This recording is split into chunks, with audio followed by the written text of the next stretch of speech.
Om Swastiastu.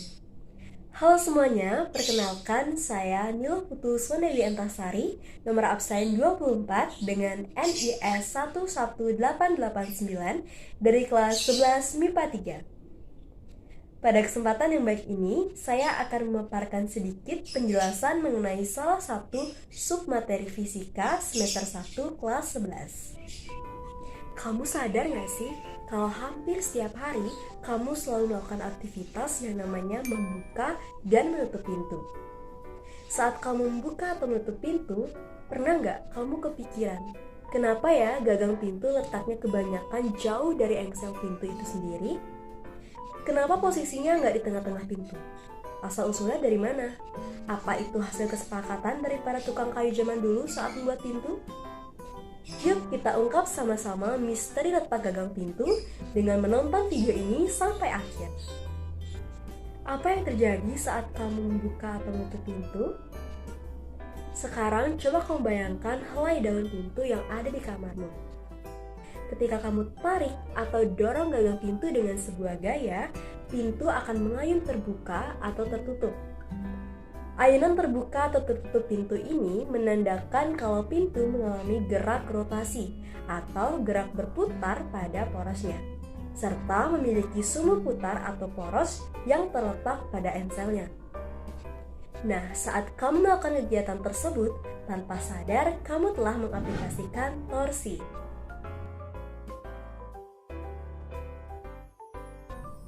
Torsi adalah nama lain dari momen gaya, yaitu ukuran keefektifan gaya yang diberikan atau yang bekerja pada suatu benda untuk memutar benda tersebut terhadap suatu poros tertentu.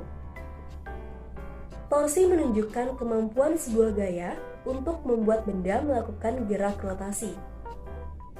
Sebuah benda akan berotasi jika ia dikenai torsi. Jadi, torsi dapat disimpulkan sebagai gaya pada sumbu putar yang dapat menyebabkan benda bergerak melingkar atau berputar. Momen gaya atau torsi dilambangkan dengan tau dan merupakan besaran vektor yang dimana memiliki nilai dan arah sehingga dapat bernilai positif maupun negatif.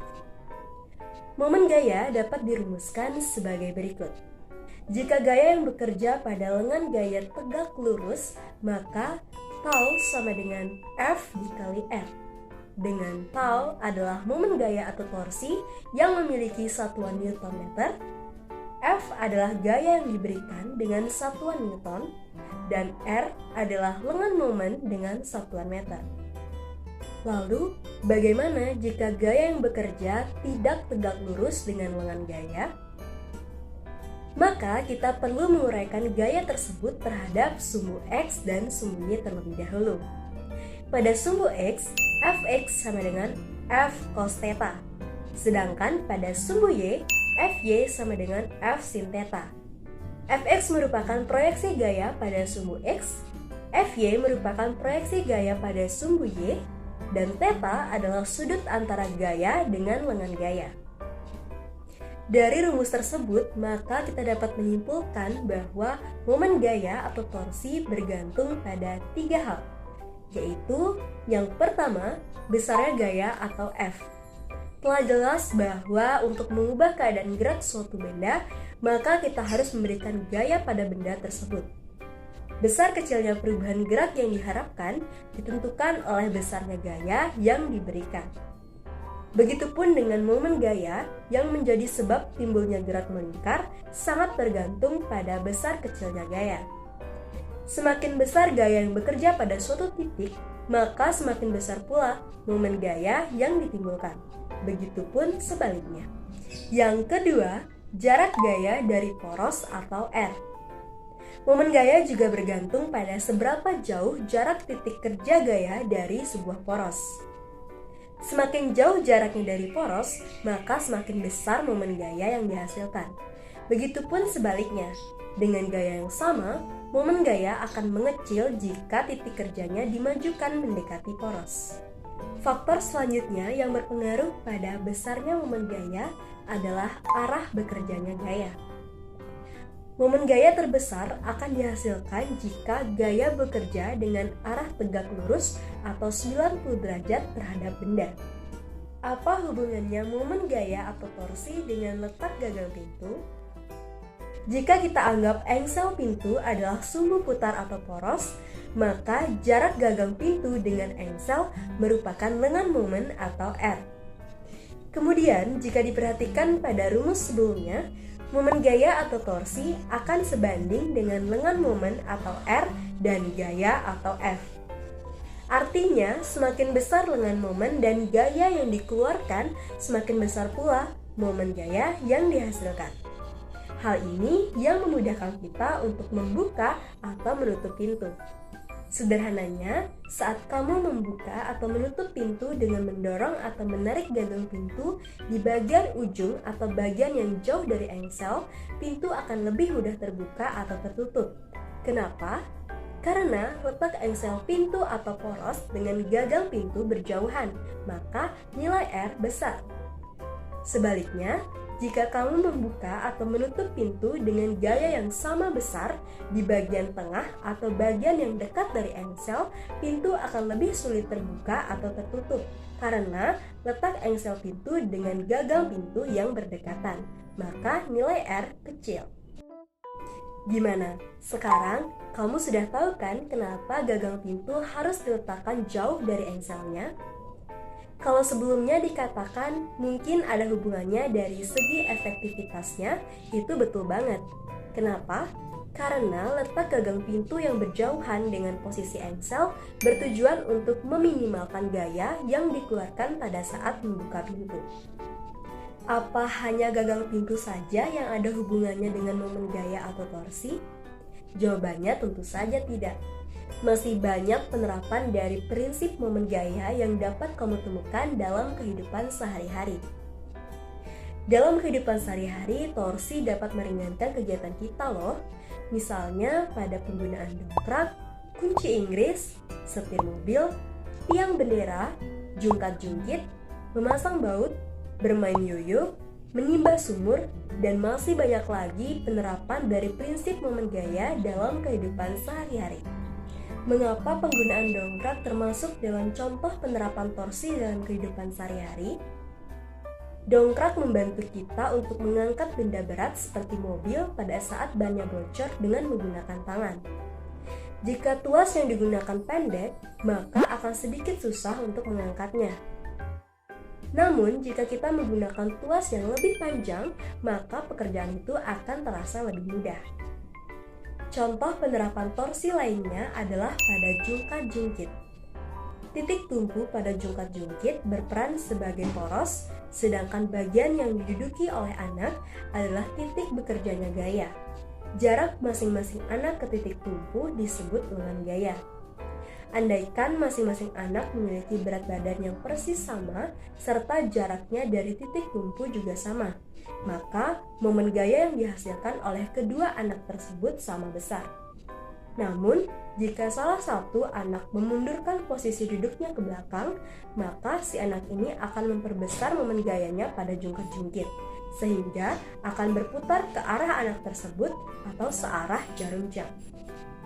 Berdasarkan penjelasan mengenai torsi dan beberapa contoh penerapannya dalam kehidupan sehari-hari, dapat kita simpulkan bahwa dalam konsep torsi, semakin panjang lengan gaya atau semakin jauh antara jarak titik kerja gaya dengan poros rotasi, maka nilai torsinya akan semakin besar. Di sini saya juga akan membahas satu contoh soal mengenai momen gaya atau torsi. Perhatikan soal berikut ini. Besar resultan momen gaya terhadap poros di titik O oleh gaya-gaya yang bekerja pada batang jika masanya diabaikan adalah. Nah, untuk menyelesaikan soal ini, kita perlu menuliskan apa saja yang diketahui dari soal terlebih dahulu untuk mempermudah kita menganalisis permasalahan. Nah, dari soal diketahui bahwa F1 sebesar 6 Newton, F2 sebesar 6 Newton, dan F3 sebesar 4 Newton. Di soal juga diketahui R atau lengan gaya, yaitu jarak antara poros dengan gaya yang bekerja. R1 sepanjang 1 meter, R2 sepanjang 2 meter, dan R3 2 meter. Diketahui juga pada F2 terdapat sudut atau theta sebesar 30 derajat. F2 tidak tegak lurus terhadap lengan gaya. Masih ingat bagaimana rumus torsi jika gaya yang bekerja tidak tegak lurus dengan lengan gaya? Nah, benar, kita perlu menguraikan gaya tersebut atau F2 ini terhadap sumbu X dan sumbu Y. Maka dari itu, kita menggunakan rumus Fy sama dengan F sin theta. Perhatikan juga di sumbu rotasi O, gaya F1 dan F2 menyebabkan batang berotasi berlawanan arah jarum jam, sehingga tau 1 dan tau 2 bernilai negatif.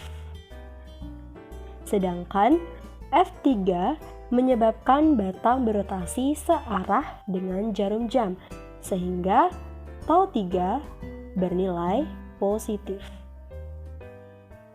Nah, yang ditanya adalah besar resultan momen gaya. Jadi, kita akan mencari sigma tau. Setelah menganalisis tanda positif atau negatif yang menunjukkan arah, kita langsung masukkan rumus torsi atau momen gayanya. Negatif tau 1 ditambah negatif tau 2 ditambah tau 3. Negatif F1 dikali R1, negatif F2 dikali sin theta dikali R2, dan ditambah dengan F3 dikali R3. Kita masukkan yang telah diketahui dari soal. Negatif 6 Newton dikali 1 meter, negatif 6 Newton dikalikan dengan sin theta, tetanya adalah 30 derajat, maka dikalikan dengan sin 30 derajat, dan dikalikan dengan 2 meter. Ditambah 4 Newton dikali 2 meter. Negatif 6 Newton dikali 1 meter adalah negatif 6 Newton meter. Negatif 6 Newton dikalikan dengan sin 30. Sin 30 derajat adalah setengah. Dikalikan dengan 2 meter. Ditambah dengan 4 Newton dikalikan dengan 2 meter adalah 8 Newton meter. Jadi kita dapatkan negatif 6 Nm dikurang 6 Nm dan ditambah 8 Nm adalah negatif 4 Nm. Jadi resultan momen gaya atau sigma tau yang bekerja pada batang di sumbu rotasi O adalah sebesar negatif 4 Nm. Tanda negatif menunjukkan batang berputar berlawanan arah jarum jam. Sekian yang dapat saya sampaikan pada kesempatan ini. Semoga dapat memberikan manfaat bagi kita semua. Mohon maaf apabila terdapat kesalahan. Saya tutup dengan Parama Santi. Om Santi Santi Santi Om.